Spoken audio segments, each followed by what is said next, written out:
Hey, what's going on, everyone? I hope you guys are having a great Saturday morning and a wonderful weekend. Thank you so much for joining me during my Bible reading on Time with Tiffy. Today we are on day 84 of Bible in 1 year. So I'm going to be reading 1 Samuel chapter 13 and 14.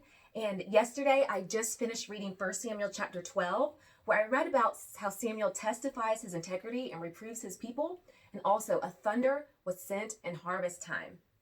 So I'm going to get started, and I'm reading from the New King James Version. So let's get into it.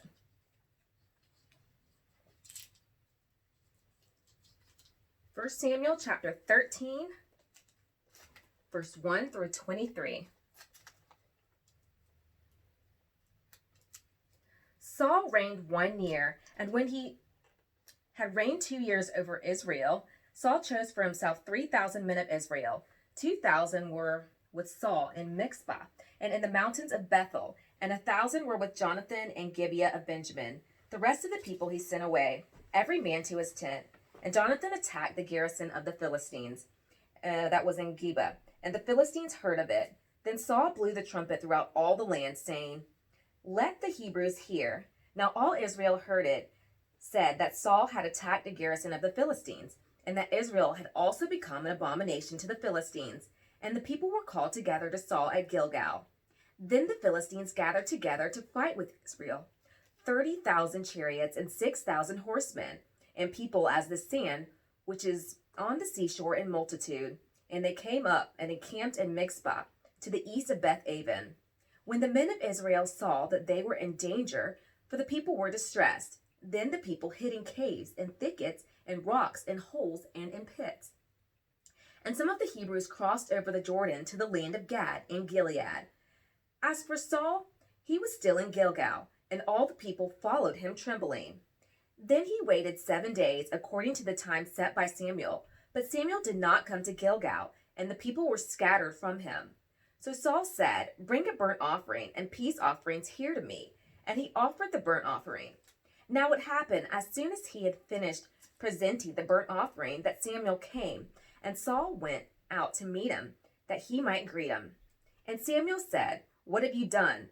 Saul said, "When I saw that the people were scattered from me, and that you did not come within the days appointed, and that the Philistines gathered together at Mizpah, then I said, the Philistines will now come down on me at Gilgal, and I have not made supplication to the Lord. Therefore I felt compelled, and offered a burnt offering."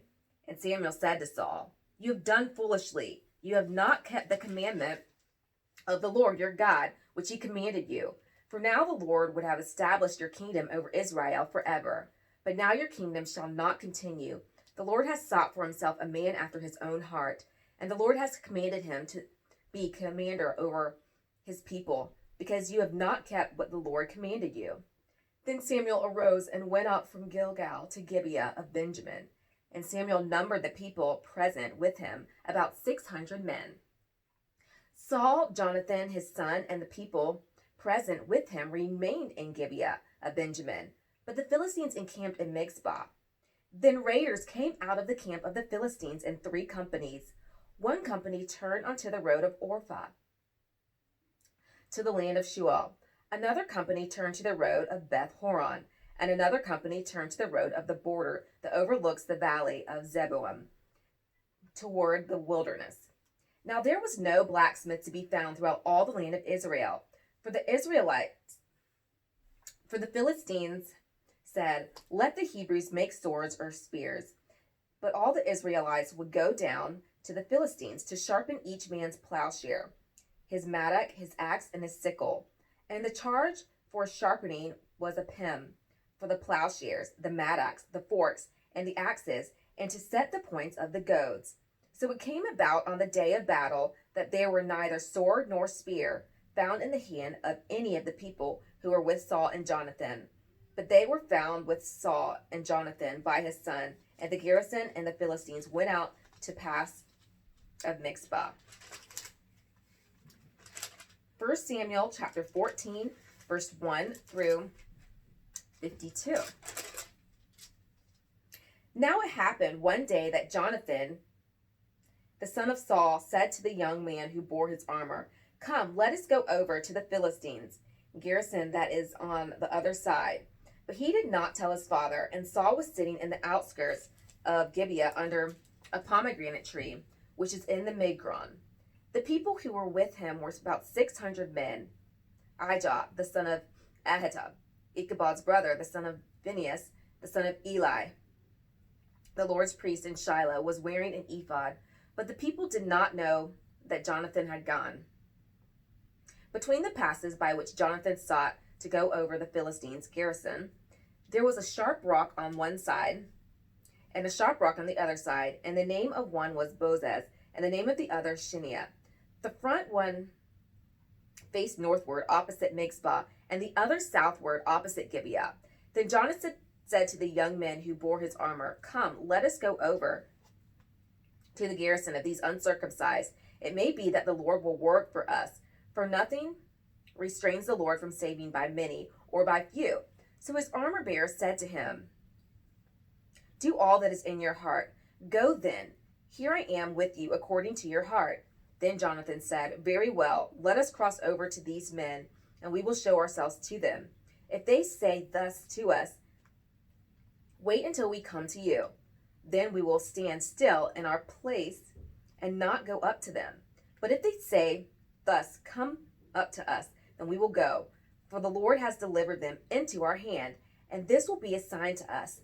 So both of them showed themselves to the garrison of the Philistines, and the Philistines said, "Look, the Hebrews are coming out of the holes. Where have they hidden?" Then the men of garrison called to Jonathan and his armor bearer and said, "Come up to us, and we will show you something." Jonathan said to his armor bearer, "Come up after me, for the Lord has delivered them into the hand of Israel." And Jonathan climbed up on his hands and knees with his armor bearer after him.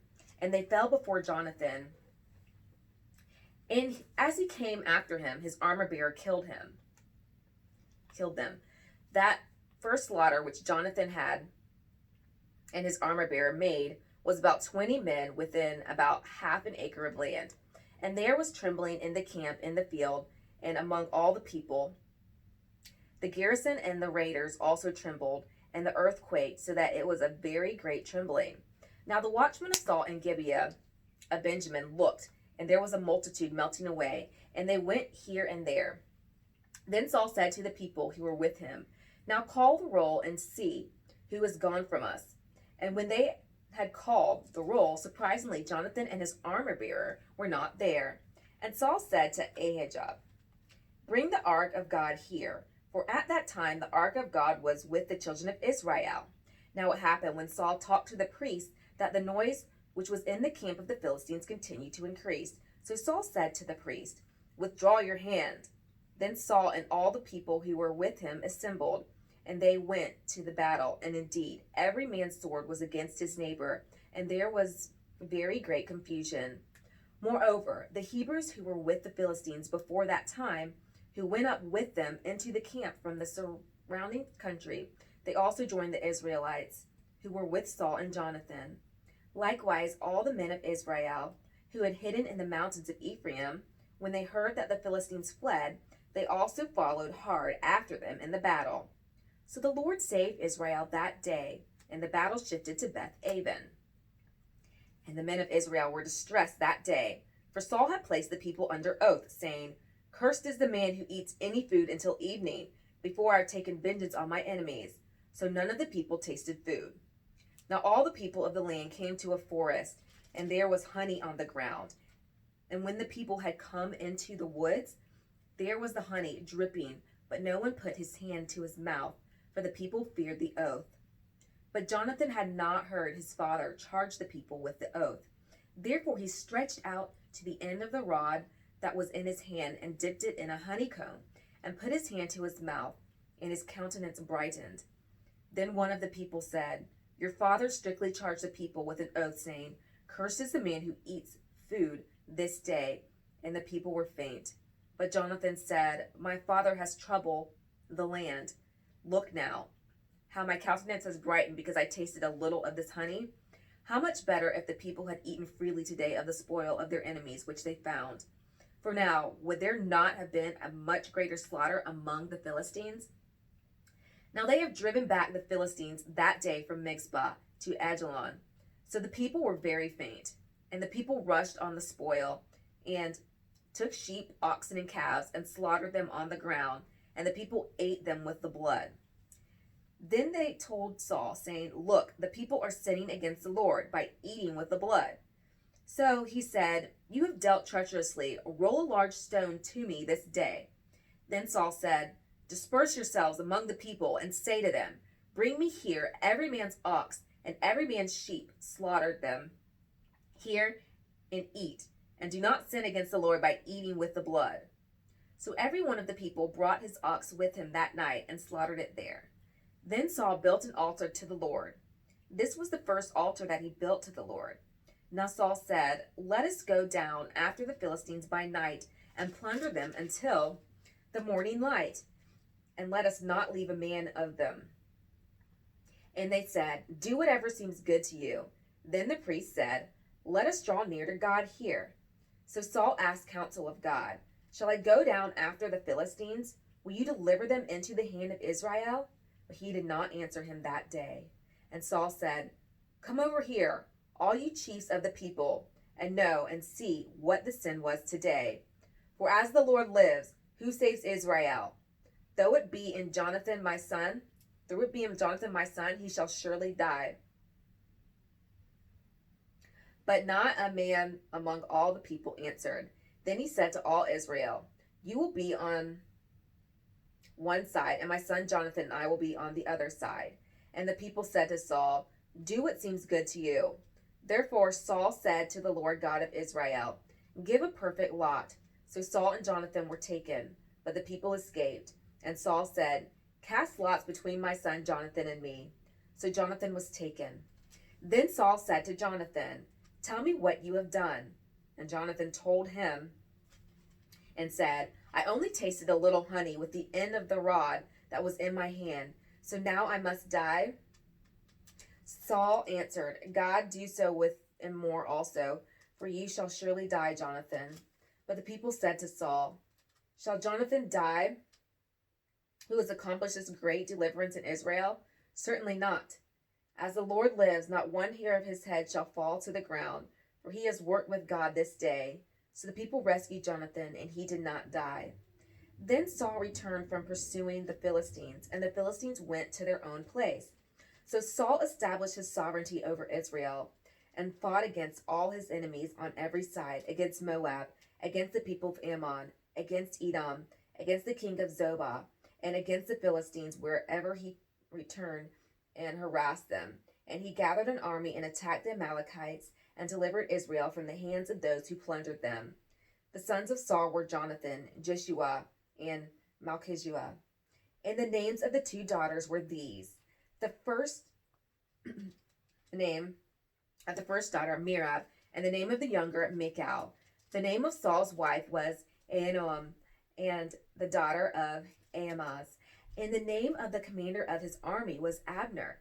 The sons of Ner, Saul's uncle. Kish was the father of Saul, and Ner, the father of Abner, was the son of Abiel.